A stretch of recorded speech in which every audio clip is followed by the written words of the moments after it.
Assim, existem tecnologias que estão sendo criadas, Sim. né? Para facilitar ou para tornar possível?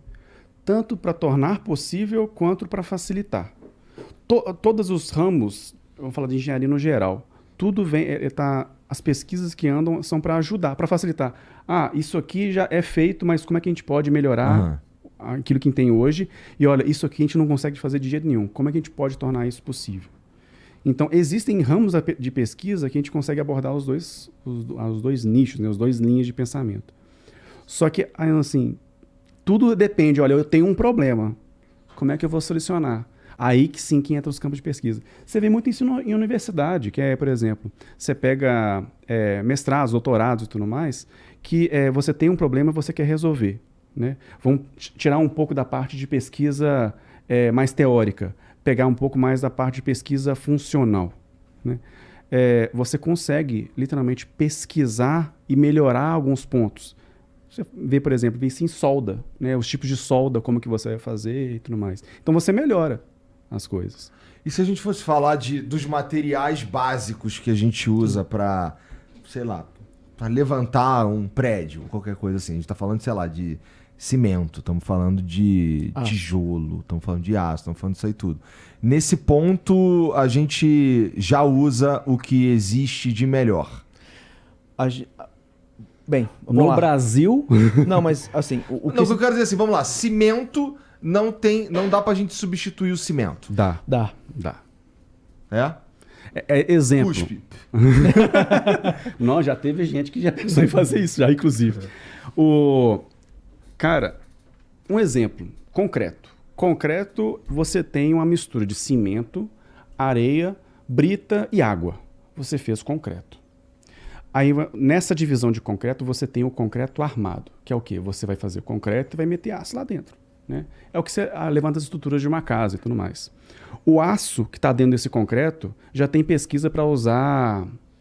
Eu sei porque que os caras usam. Olha só, agora eu vou ensinar vocês. Ó, é que o concreto, ele é bastante bom com compressão, mas ele não é muito bom para dilatação. Sensacional. Sabe? E aí o que acontece? Por que a gente coloca o aço ali para fazer o concreto armado? Para a gente fazer uma laje para um estacionamento, por exemplo. Porque senão, o concreto ele não tem uma boa resistência para isso aqui. Ele quebraria, né? Aí precisa do aço ali para compensar isso. O próximo vídeo o Igor vai fazer, tá? Sensacional isso aqui, entendeu? Olha só, convidado ali para participar de um programa nosso para explicar. Entendeu? Entendeu? Eu preciso desenhar, como é? Não, convidadíssimo. Não, mas é show de bola. Você teve um conceito... Cara, esse é o tipo de conceito simples que a gente tem para apresentar. E é isso que falta mesmo. Você explicou sensacional. E é isso mesmo. Aprende com o teu pai. Porque eu estudei um pouco, como eu falei pra vocês, de edificações e tal, e essas coisas, como elas me fascinam, por mais que eu não me considere... Eu não acho que é pra mim isso daí, porque tem outras coisas envolvidas que eu não me considero bom e nunca me considerei. Eu tô falando de matemática, tá? E aí, mas como as coisas funcionam, isso me fascina, sempre fascinou. Eu sempre gostei de física no colégio. O que me fudia era que eu tinha que fazer um monte de conta, entendeu? Mas você falou no começo do motor elétrico. Cara, pra mim é fascinante essa porra. Entender, por exemplo, por que um tanque não usa pneu. Sim. Tá ligado? Então, assim, esse tipo de coisa pra mim é muito foda. E eu tava zoando. A gente tava falando dos materiais que você falou, não tem coisa melhor do que cimento, por exemplo, né? Aí tava falando do concreto armado. Aí que tá, já tem pesquisas para utilizar bambu. É isso. Bambu? Bambu. No lugar do... Calma aí. No lugar do aço, no concreto armado. Bambu. Agora você pensa. Não tem nenhuma piadinha lá igualzinho o Silvio Santos. E o bambu? Tu falou algumas vezes do passeio, aí eu fiquei, que filha da puta. Não, mas você pega muita pesquisa, por exemplo, você pega a indústria de mineração para você extrair minério de ferro, para depois você ver para siderúrgica, para produzir o aço e o impacto que isso causa. E se a gente pudesse usar bambu, que é uma coisa que você planta ali na sua casa e você cria cresce e tudo mais e você pode utilizar. Existe pesquisa. E, se não me engano, deu certo. Nossa. Vai precisar de bambu pra caralho. Existe alguns materiais compósitos aí já. Por exemplo, trocar aço por fibra de vidro. Isso a gente usa mesmo.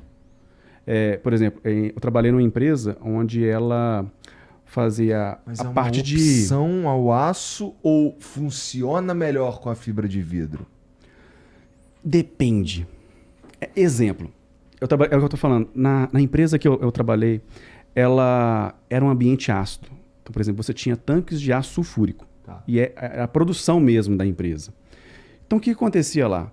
Todas as estruturas, até tem um videozinho lá no Instagram. Você passa o dedo na estrutura e ela dissolve na sua mão. Desmancha no dedo. Eu estou tirando concreto com o dedo. Literalmente. Meu Deus, cara. Aí o que acontece? Você olha pro aço, eu quebrei o aço com o dedinho assim, ó. Pá. Já era, tava todo enferrujado. O ambiente destruiu a estrutura. Aí o que acontece? Qual que é uma opção? Aí depende. Você tem um ambiente muito agressivo ali, né? Então o que acontece? O que funciona melhor? Fibra de vidro. Entendi. O que eu posso utilizar, inclusive, nesse tipo de ambiente? Nióbio. Para proteção do concreto. Então é uma opção, só que nesse caso eu estou optando porque daquela forma não funciona. Então por isso que eu falo, depende muito do ambiente. E era uma indústria, por exemplo, que vira e mexe você tinha que fazer manutenção se você fizesse da forma comum. Caía mesmo, literalmente. E é assustador, por exemplo, esse vídeo que a gente mostrou lá mesmo, cara, quando eu olhei assim, engraçado, ele encostou no pilar e o pilar afundou. Eu falei assim, o cara é forte pra caramba, né? Aí eu cheguei com o dedinho assim, ó, tirei uma lasca do concreto com o dedo. Como se fosse uma manteiga. Isso me assustou. Aí você vai pesquisar um pouco O que você foi fazer lá? Os caras te chamaram porque tava dando merda. Não, eu trabalhava lá, aí o que acontece? A gente ia implantar novos projetos. Então, por exemplo, a gente estava implantando uma barragem para armazenar o rejeito todos esses processos dentro dessa barragem. E existem outras estruturas já construídas que precisavam de manutenção.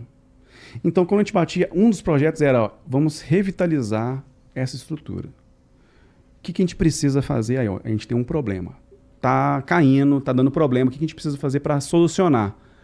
Antes disso, você tem que ir lá entender o problema. Então, eu fui lá, vamos dizer, fiscalizar, dar uma olhada lá mesmo, montar um laudo, olha, tá feio, vamos chamar uma empresa aqui para fazer essa análise e tudo mais. O que a gente pode? Vamos buscar de material. Eu lembro que até mesmo a gente fez uma reunião, a gente saiu da empresa mesmo, foi lá no Rio, na COP, na universidade lá, buscando tecnologia da própria universidade mesmo, de pesquisa em relação a isso, ambientes agressivos.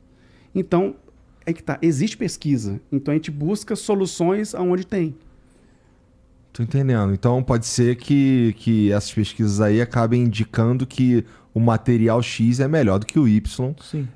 Em geral ou pelo menos para situações específicas. E aí o que a gente tem que pensar é o problema vai ser sempre o custo. Porque se você faz... na tua área também, porque a gente sabe, por exemplo, que o cobre não é o melhor material para conduzir energia. E inclusive hoje em dia, em muitas aplicações, o alumínio, que é um pouco pior que o cobre, por ele ser mais barato, é muito mais utilizado. Então é sempre aquela coisa assim, olha, o perfeito é inimigo do ótimo, o ótimo é inimigo do bom. Então o que dentro dessa limitação orçamentária, o que você pode empregar para fazer aquilo se tornar viável? Uhum.